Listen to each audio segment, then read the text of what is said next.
She was given to him as payment for a debt, but he chose to see her worth instead of her price, and that choice changed everything. The morning sun barely touched the horizon when Rosa May packed her few belongings into a worn cloth bag. Her hands shook as she folded the last dress, knowing this might be the final time she'd sleep in her childhood bedroom. The small farmhouse that had been her world for 19 years now felt like a prison she had to escape, not by choice, but by cruel circumstance. Her mother, Helen, stood in the doorway watching with tears she refused to let fall. The weight of impossible decisions had aged her 10 years in the past month. Ever since Rosa's father passed away suddenly, the bills had piled up like autumn leaves, threatening to bury their small family farm under a mountain of debt. "You don't have to do this, baby," Helen whispered for the 100th time. Though they both knew there were no other options left. The debt collector, Mr. Crawford, had made his offer clear. The Johnson family owed more money than they could possibly repay in a lifetime of farming their small plot of land. But he had a solution. A wealthy doctor needed domestic help at his big house on the hill. Rosa could work there, and the debt would disappear like morning mist. It sounded too good to be true because it was. Everyone in their small Alabama town knew what these arrangements really meant. Young women went to work for wealthy men and came back changed, if they came back at all. But what choice did they have? Lose the farm and become homeless, or take the risk and hope for the best? Rosa had always been different from other girls her age. While they giggled about boys and marriage, she buried herself in books whenever she could find them. Her father used to say she had a mind sharp enough to cut glass, but in 1952, having a sharp mind meant little if you were born poor and black in rural Alabama. The wagon arrived exactly at noon, just as Crawford had promised. The driver, an elderly man named Samuel, helped Rosa load her bag without meeting her eyes. He'd made this trip too many times before and had learned not to get attached to the passengers. As they rode through town, Rosa noticed people staring from their porches and shop windows. Some shook their heads in pity. Others whispered behind their hands. She held her head high, determined not to give them the satisfaction of seeing her fear. The Mitchell estate sat on a hill overlooking the entire valley, its white columns gleaming in the afternoon sun like something from a fairy tale. But Rosa knew fairy tales rarely came true for girls like her. The house was beautiful, yes, but beauty could hide the darkest secrets. Samuel stopped the wagon at the servants' entrance, as was expected. Rosa climbed down, her legs unsteady after the long ride. The kitchen door opened, and an older black woman emerged, wiping flour from her hands on a clean apron. "You must be Rosa," the woman said kindly. "I'm Betty, the head housekeeper. Been working here longer than I care to count." Her voice carried warmth, but Rosa caught something else in her eyes. A warning, perhaps, or maybe just the weariness that came from years of serving others. Betty led Rosa through a maze of hallways filled with expensive paintings and furniture that probably cost more than Rosa's family had ever seen. The house felt like a museum, beautiful but cold, where every step echoed like a reminder of how small and out of place she was. "Dr. Mitchell is in his study," Betty explained as they climbed a grand staircase. "He wanted to meet you personally when you arrived." "That's unusual. But then again, Dr. Mitchell does things his own way." They stopped outside a heavy wooden door. Betty knocked twice and waited for permission to enter. Rosa's heart pounded so hard she was sure everyone in the house could hear it. "Come in," called a voice from inside. The study was lined with books from floor to ceiling, more books than Rosa had ever seen in one place. Behind a large desk sat a man who looked to be in his early 30s, with kind eyes and the sort of tired expression that spoke of too many sleepless nights. Dr. James Mitchell stood as they entered, which surprised Rosa. In her experience, white men rarely stood when black women entered a room. He was tall but not imposing, dressed simply in a white shirt and dark trousers. There was something gentle about his manner that caught Rosa off guard. "You must be Rosa," he said, his voice softer than she expected. "Please have a seat." Rosa remained standing, Betty had taught her long ago that it was safer to assume you weren't welcome to sit unless explicitly told otherwise, and even then, to be cautious. Dr. Mitchell seemed to understand her hesitation. He moved around the desk and leaned against it casually, bringing himself closer to her eye level. "I want you to know something right away, Rosa. I didn't ask for this arrangement, and I suspect you didn't choose it either." Rosa blinked in surprise. She had prepared herself for demands, rules or worse. She hadn't expected honesty. "Mr. Crawford explained the situation with your family's debt," Dr. Mitchell continued. "But I want you to understand that whatever arrangement he made, you're not property. You're a person, and you'll be treated as such in this house." The words hung in the air like a promise Rosa was afraid to believe. She had heard smooth talk before, seen how quickly kind words could turn into cruel actions when no one was watching. "I know you have no reason to trust me," Dr. Mitchell said, as if reading her thoughts. "Trust has to be earned, and I intend to earn yours through my actions, not my words." Betty cleared her throat softly. "Sir, shall I show Rosa to her room?" "Of course. Rosa, you'll find your quarters comfortable, I hope. Tomorrow we can discuss what your days will look like here. But for now, please rest and get settled." As they left the study, Rosa's mind raced with questions. Was this man truly different, or was this just a more sophisticated form of the same game? Only time would tell, but for the first time since her father's death, she felt a tiny spark of something she had almost forgotten how to feel: hope. Betty led her to a small but clean room on the second floor, with a real bed, a wash basin, and even a small window that looked out over the gardens. It was nicer than any place Rosa had ever called her own. "He's a good man, that one," Betty said quietly as she prepared to leave. "But good men in bad times still face hard choices. Just remember that, child. And remember to protect yourself first, always." As Rosa unpacked her few belongings, she couldn't shake the feeling that her life had just taken a turn down a path she couldn't see the end of. Whether that path led to salvation or ruin remained to be discovered. Rosa woke up the next morning to the sound of birds singing outside her window. For a moment, she forgot where she was. The bed was too soft, the room too quiet, and the morning light too bright. Then reality crashed back like cold water, and she remembered she was no longer home. Betty knocked on her door at 6 a.m, carrying a tray with hot coffee and fresh biscuits. "Good morning, child. Dr. Mitchell wants to see you in the dining room when you're ready. No rush, though. Take your time." Rosa dressed quickly in her best dress, which wasn't saying much. She had only 3 dresses to her name, and this one had been mended so many times it looked like a patchwork quilt. But it was clean, and that had to be enough. The dining room was grander than anything Rosa had ever seen. A long mahogany table stretched across the room, surrounded by chairs that probably cost more than her family made in a year. Crystal glasses caught the morning sunlight, throwing tiny rainbows across the white tablecloth. Dr. Mitchell sat at one end of the table, reading a newspaper and sipping coffee. When Rosa entered, he looked up and smiled. "Good morning, Rosa. Please sit down." Rosa hesitated. The table was set for 2 people, with plates facing each other. Surely he didn't expect her to sit at the same table as him. That just wasn't how things worked in her world. "Is something wrong?"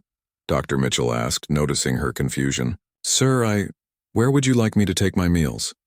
Rosa asked carefully. Understanding dawned in his eyes. "At this table with me, unless you'd prefer to eat elsewhere." Betty appeared in the doorway, her eyebrows raised so high they nearly disappeared into her hairline. In all her years working in this house, she had never seen anything like this. "Sir," Betty said slowly, "perhaps Rosa would be more comfortable in the kitchen with me." Dr. Mitchell set down his coffee cup and looked directly at Rosa. "The choice is yours. You can eat wherever you feel most comfortable, but you should know that in this house everyone is welcome at this table." Rosa felt like the floor was shifting beneath her feet.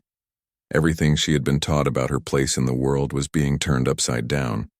But there was something in Dr. Mitchell's eyes that made her want to trust him, even though her head screamed warnings. She pulled out the chair across from him and sat down carefully, as if the chair might break under her weight. Betty shook her head and retreated to the kitchen, muttering under her breath about how the world was changing too fast for her liking. "I hope you like eggs," Dr. Mitchell said, serving Rosa from a platter of scrambled eggs, bacon, and toast. "Betty makes the best breakfast in 3 counties. The food was delicious, but Rosa could barely taste it. She was too nervous, too aware of how wrong this felt according to everything she had been taught.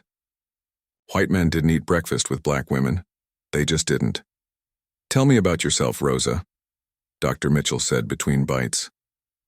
"What do you like to do when you're not working?" Rosa nearly choked on her orange juice.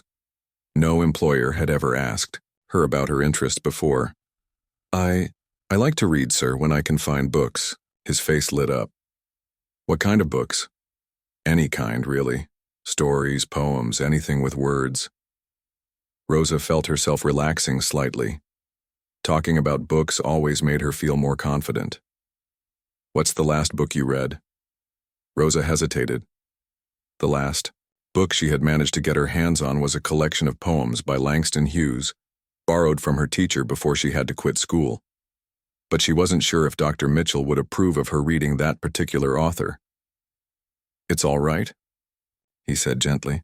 "I'm genuinely curious, no judgment here." "Poems by Langston Hughes," she admitted quietly. To her surprise, Dr. Mitchell nodded approvingly. "He's a brilliant writer. Do you have a favorite poem?" For the next hour, they talked about books and poetry like old friends. Dr. Mitchell recommended authors Rosa had never heard of, and she shared stories about the few books that had shaped her young life. It was the most natural conversation she had ever had with a white person. When breakfast was over, Dr. Mitchell pushed back from the table. "Now, about your work here. I've been thinking about what would be most helpful. The house is already well maintained thanks to Betty and the other staff. What I really need is someone to help organize my medical library and perhaps assist with correspondence." Rosa stared at him. "You want me to work with books?" "If you're interested. It would involve reading, writing, and organizing." "Right up your alley, I think." It sounded too good to be true. Rosa had expected to spend her days scrubbing floors and washing dishes.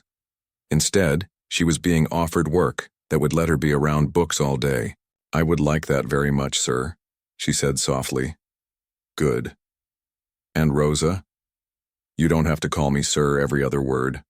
Dr. Mitchell is fine." That afternoon, Rosa found herself in the most beautiful room she had ever seen. Dr. Mitchell's medical library was filled with hundreds of books on medicine, science, and literature. Her job was to catalog everything and help Dr. Mitchell organize his research notes. As she worked, she couldn't help but notice other things about her new employer.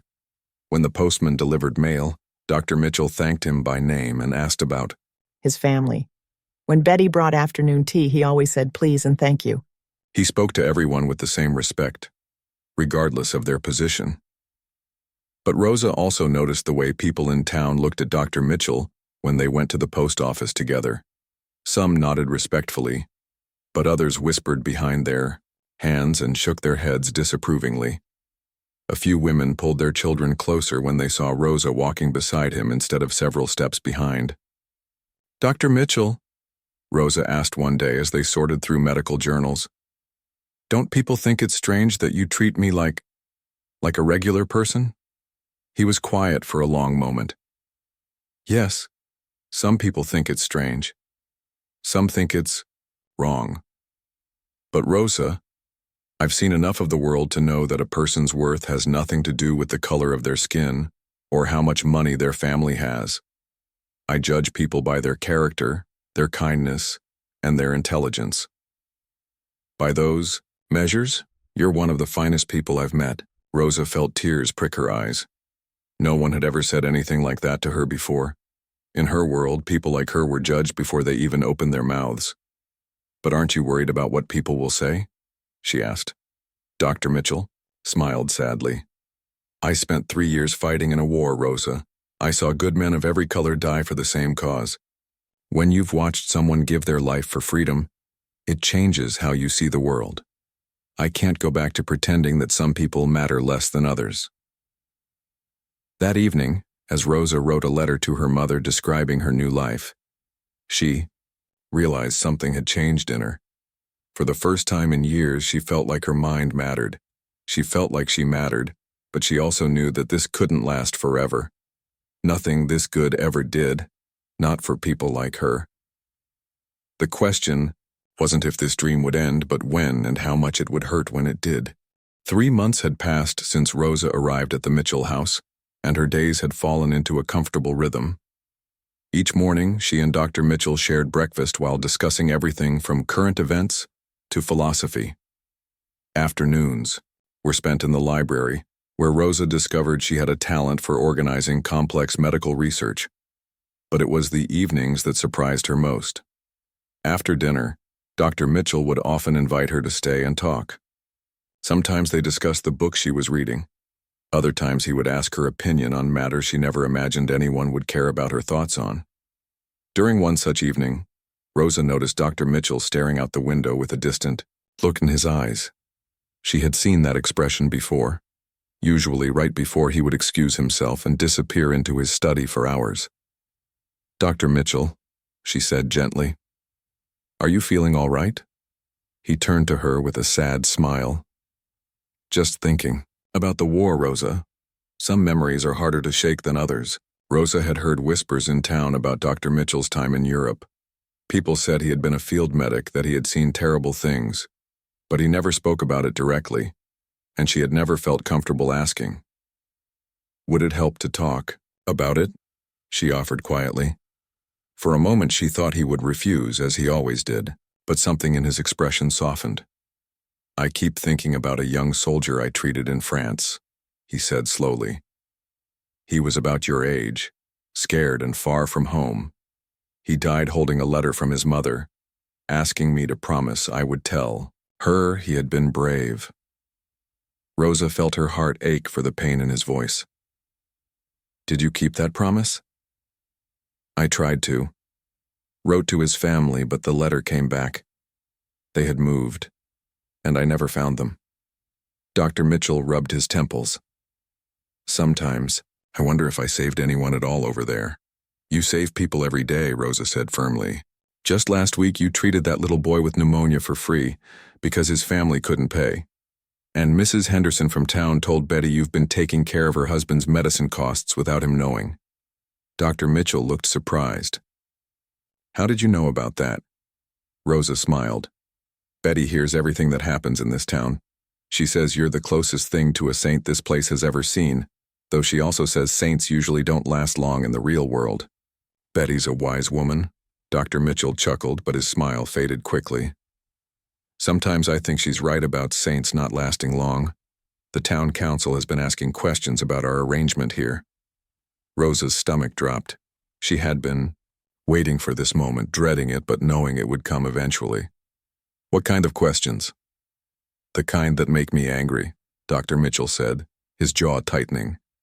"They seem to think that because you're intelligent and articulate, and because I treat you with basic human decency, there must be something improper happening here." Rosa felt heat rise in her cheeks, part embarrassment and part fury. "What did you tell them?" "That what happens in my house is none of their business, and that anyone who has a problem with how I treat my employees is welcome to take their concerns elsewhere." The fierce protectiveness in his voice made Rosa's chest tighten with an emotion she couldn't quite name. No one had ever defended her like that before. "Dr. Mitchell, maybe it would be better if I—" "No," he interrupted firmly. "Don't you dare suggest that you should leave to make things easier for me. You've done nothing wrong, Rosa. Nothing." But Rosa knew the world didn't work that way. Right and wrong had little to do with how people like her were treated. But if people are talking, let them talk. I've lived through worse things than small-town gossip. Despite his brave words, Rosa could see the strain was affecting him. Dark circles had appeared under his eyes, and she noticed he had stopped going to the social gatherings he used to attend. The isolation was taking its toll.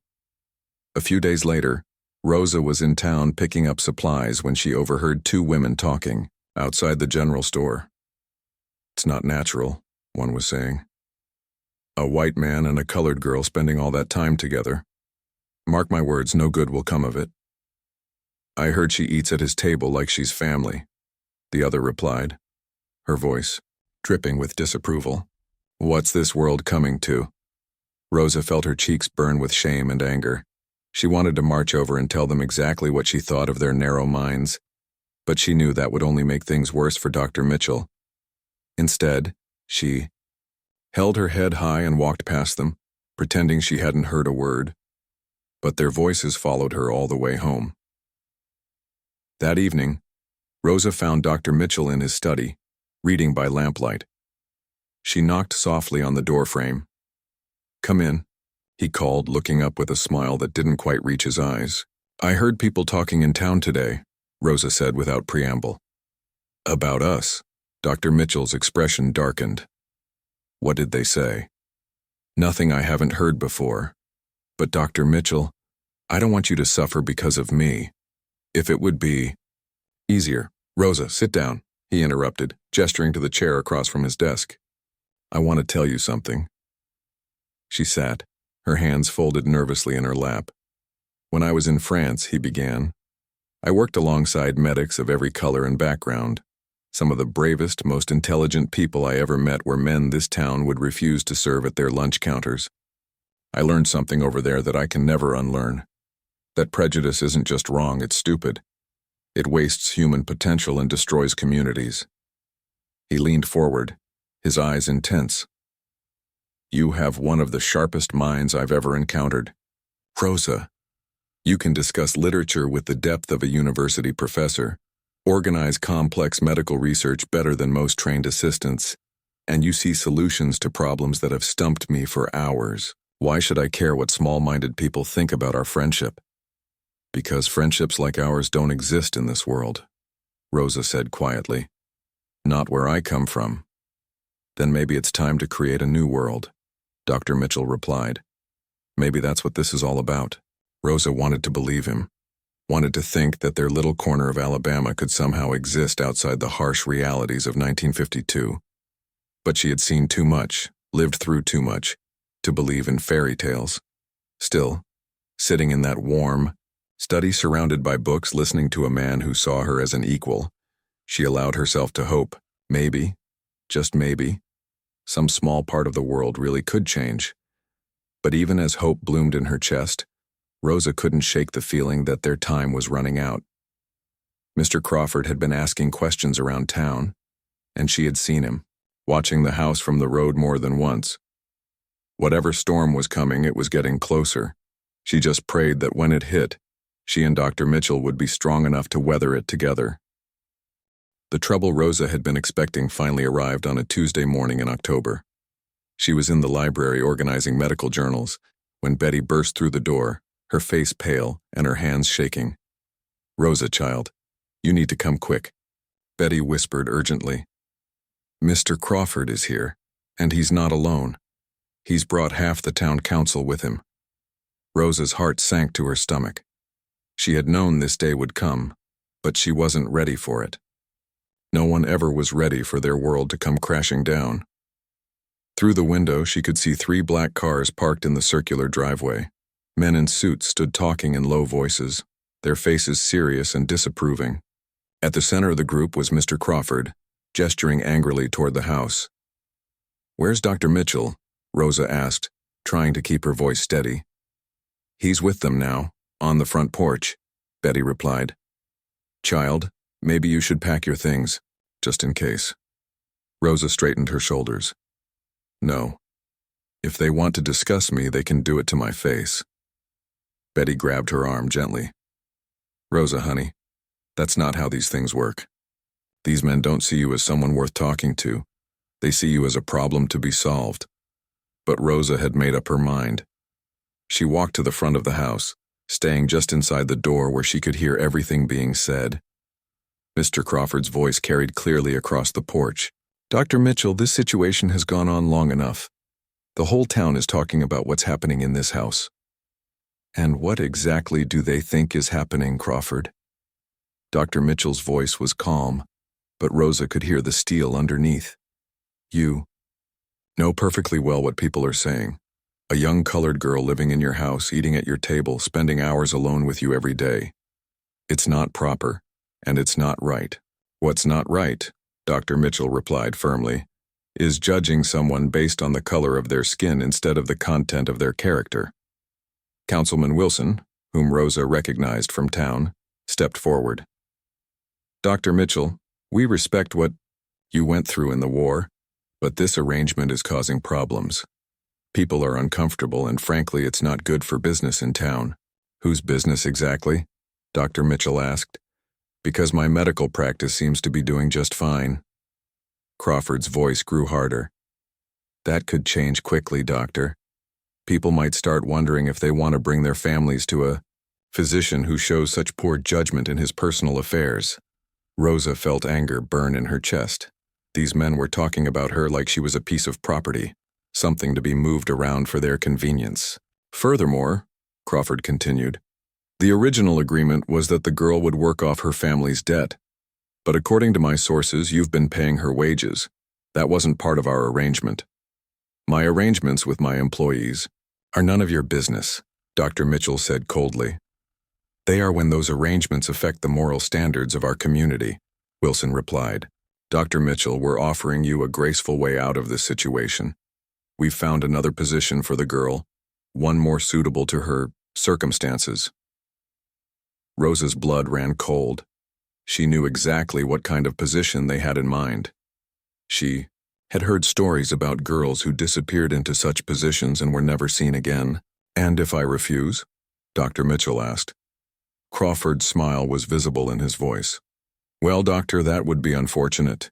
Your medical license comes up for renewal next month. It would be a shame if questions arose about your professional conduct. The threat hung in the air like a dark cloud. Rosa realized she was holding her breath. Dr. Mitchell was quiet for a long moment. Then his voice rang out clear and strong.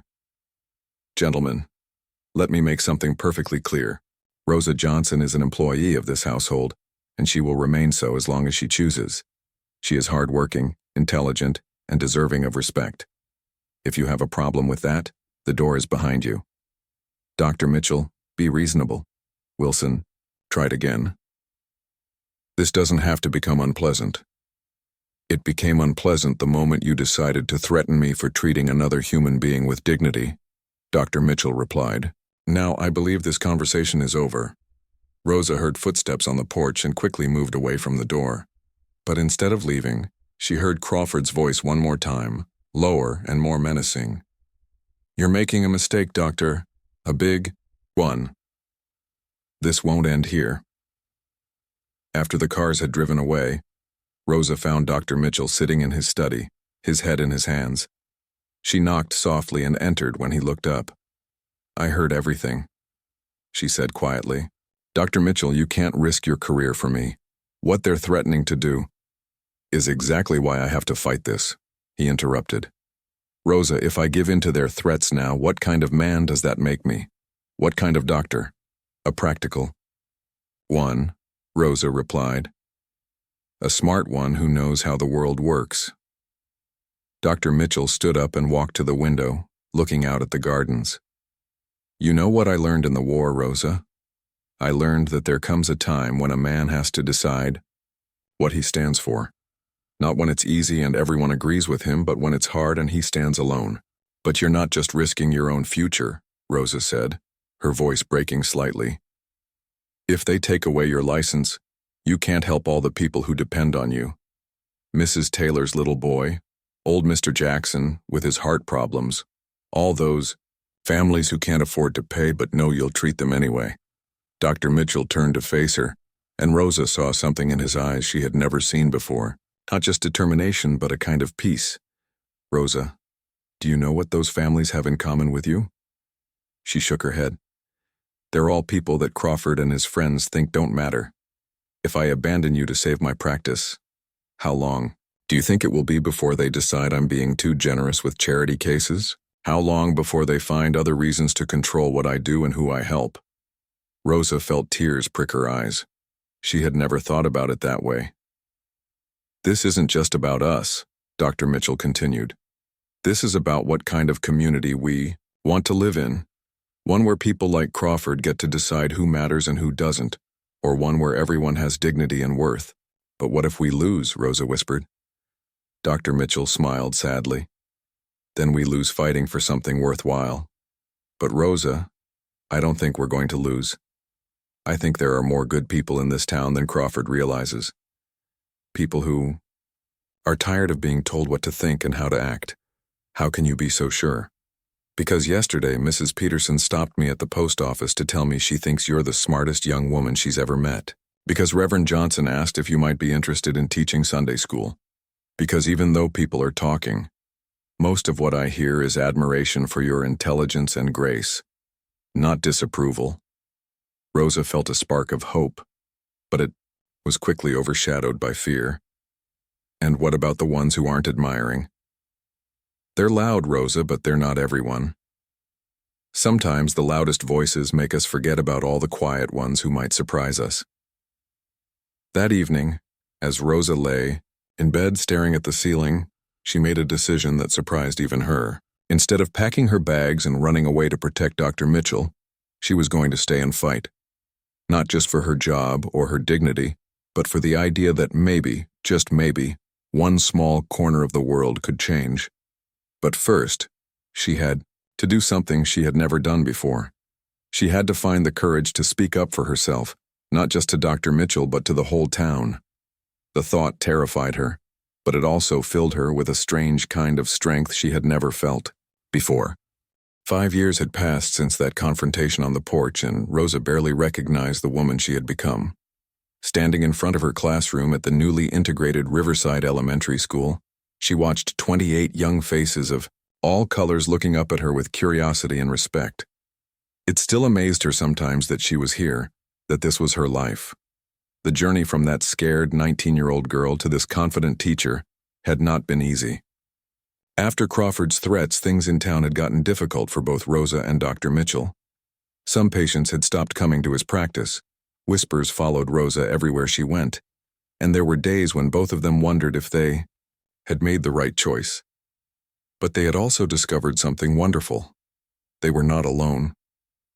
The turning point had come 3 weeks after Crawford's visit, when Rosa finally found the courage to do what she had been too frightened to do her entire life. She stood up at a town meeting and spoke her mind. She still remembered every word of that speech, how her voice had shaken at first but grew stronger with each sentence. She had talked about dignity, about treating people fairly, and about the difference between what was legal and what was right. Most importantly, she had proven to everyone in that room that she was not the helpless, ignorant girl they had assumed her to be. The room had been silent when she finished, but then something unexpected happened. Mrs. Peterson, the elderly postmaster's wife, had stood up and begun clapping. One by one, others joined her until nearly half the room was on their feet. It wasn't everyone, and the fight was far from over, but it was a start. Crawford had tried to make good on his threats about Dr. Mitchell's medical license, but when the state medical board investigated, they found nothing improper. In fact, they discovered a physician who went above and beyond for his patients, regardless of their ability to pay or the color of their skin. The investigation had backfired on Crawford spectacularly. Word spread to neighboring towns about the outstanding medical care available in their small community, and Dr. Mitchell's practice actually grew larger than before. But the real change came slowly, one person at a time. When little Tommy Wilson broke his arm, Dr. Mitchell treated him with the same care he showed all his patients, and the boy's father began to see Rosa differently. When Mrs. Crawford herself fell seriously ill and Dr. Mitchell saved her life, even her husband's attitude began to soften. Rosa had used the stability of her position to pursue her education. With Dr. Mitchell's encouragement and financial support, she had studied nights and weekends, eventually earning her teaching certificate from the state university. The day she received her diploma, Dr. Mitchell had been prouder than her own father would have been. Now, watching her students work on their arithmetic problems, Rosa thought about how much had changed. There was David, a white banker's son, sharing his pencils with Angela, whose father worked at the sawmill. They were just children being kind to each other, the way children naturally were before adults taught them to see differences. After school, Rosa walked the familiar path to the Mitchell house, where she still lived in her comfortable room. Though she could afford her own place now, Dr. Mitchell had become like family and neither of them wanted to change their arrangement. She found him in the garden, reading a medical journal while enjoying the afternoon sun. At 38, he looked older than his years, but there was a contentment in his face that hadn't been there when she first arrived. "How was school today?" he asked, looking up with a smile. "Wonderful," Rosa replied, settling into the chair beside him. Angela Washington read an entire paragraph without stumbling over a single word. "And David Peterson told me he wants to be a doctor when he grows up, just like you." Dr. Mitchell chuckled. "That boy has been saying that since he was 5 years old. I think he means it too." They sat in comfortable silence for a while, watching the sunset paint the sky in shades of gold and pink. It was a peace Rosa had never expected to find in her life. "Dr. Mitchell," she said eventually, "do you ever wonder what would have happened if you had given in to Crawford that day?" He considered the question seriously. "Sometimes. But then I look around at what we've built here, at the changes in this town, at the person you've become, and I know we made the right choice." It was true. Their small town had become something of a model for peaceful integration. Delegations came from other communities to see how they had managed the transition so smoothly. The secret, Rosa always told them, was treating people as individuals rather than representatives of their race. "Speaking of changes," Dr. Mitchell said with a mysterious smile, "I have some news that might interest you." Rosa raised an eyebrow. "What kind of news?" "The kind that involves a certain young teacher named David Wilson, who's been asking everyone in town about your favorite flowers and your thoughts on marriage." Rosa felt her cheeks warm. David was a teacher at the high school, a kind and intelligent man who had been courting her for the past 6 months. She cared for him deeply, but the idea of marriage still seemed strange after so many years of independence. "What did you tell him?" she asked. "That he should ask you himself, not interrogate the whole town," Dr. Mitchell replied with a grin. "But I also told him that if he hurt you, he'd have to answer to me." Rosa laughed. The idea of gentle Dr. Mitchell intimidating anyone was amusing, but she appreciated the sentiment.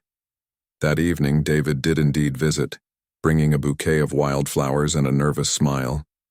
When he asked Rosa to marry him, kneeling in the same garden where she had found so much peace, she said yes without hesitation.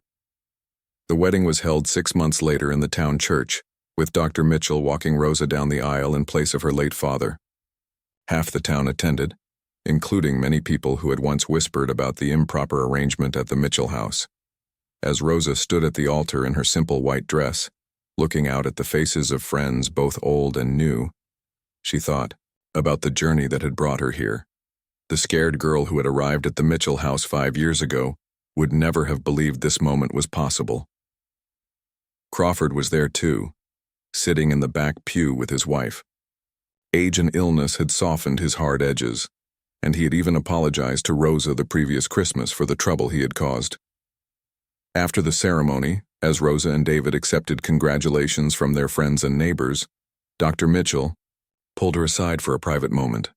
"I want you to know something, Rosa," he said quietly. "That day you arrived at my house was one of the most important days of my life. Not because I needed an employee, but because I needed to remember what it meant to do the right thing." Rosa felt tears gather in her eyes. "Dr. Mitchell, you saved my life." "No," he replied with a smile. "We saved each other." Years later, when Rosa was a grandmother telling stories to her own grandchildren, she would always remember that conversation. She would tell them about a time when the world seemed determined to keep people apart, but when individuals chose kindness over prejudice, respect over tradition, and hope over fear. The little house on the hill where it all began still stood, now converted into a community center where children of all backgrounds came to learn and play together. A small plaque by the front door read, "In memory of those who chose courage over comfort and love over fear." Rosa would often bring her students there for field trips, teaching them about the power of individual choices to change the world. She would tell them that every person has moments in their life when they can choose to do what's easy or what's right, and that those choices matter more than they might ever know. The story of Rosa and Dr. Mitchell became a quiet legend in their small town, passed down through generations as proof that even in the darkest times, there are people willing to stand up for what's right. It wasn't a grand, dramatic revolution, but it was something perhaps even more powerful. Proof that ordinary people can create extraordinary change, one act of kindness at a time.